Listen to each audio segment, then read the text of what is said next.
Hey, good morning. Today's another one of our first fives. So we hope these continue to be a value in your life, but we believe there's something powerful that happens when we begin every day by just spending a few quiet moments reflecting on the scriptures and trying to rest in the presence of God. And so today we're looking at Matthew chapter 20, and there's a story Jesus begins with, but before I get to this story that Jesus tells, this parable, if you will, I can't help but think how so many times in our lives we long for things to be fair. We want life to be fair. Not necessarily when we treated the same as somebody else, but we want fairness. The problem for us when it comes to fairness is in the Bible we begin to see that fairness may not be really what I want. What I may really want is love.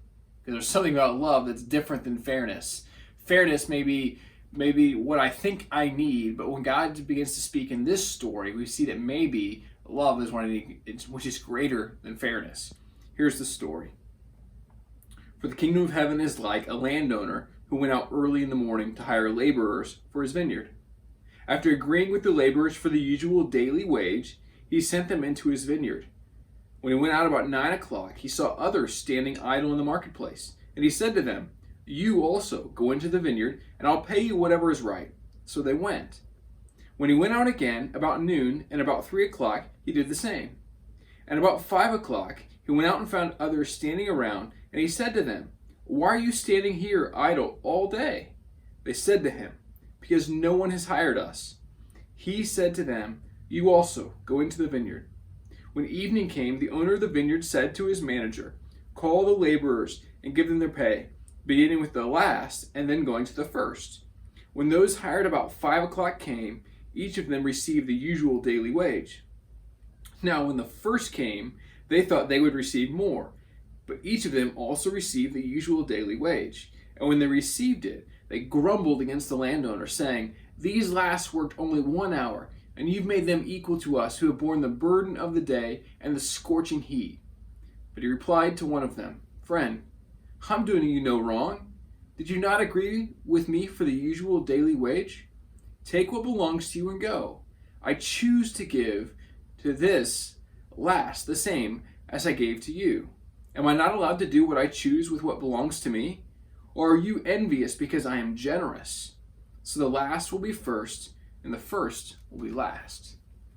See, there's something about God's kingdom and God's economy that just because we put time in doesn't mean we are worth more.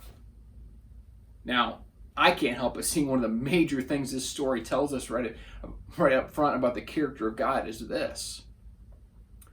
Just because I have maybe decided to give my life to Christ doesn't mean that my reward in the end is greater. And you're like, well, I'm just going to wait till the very end. But that's not the point of the story.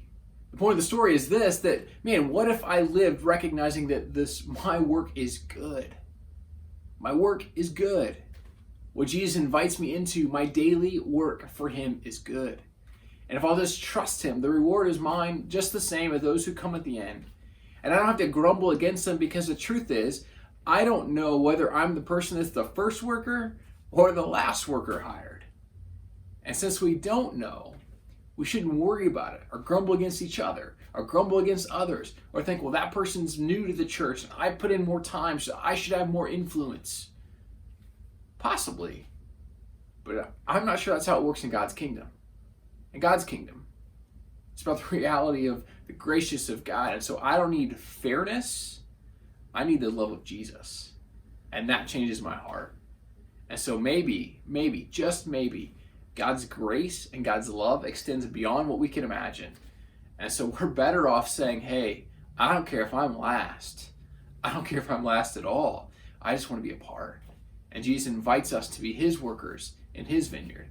And so maybe this day, maybe you and I should not worry about whether we are first or whether we're last. Maybe we should worry about whether or not we are faithful and we're putting in a good day's work. And God will reward us if we're faithful. If we'll follow him, if we'll do our part, our work, then he'll say, hey, receive what I have for you because I'm generous. May your day be filled with God's grace and his hope and his love. We look forward to connecting the next time.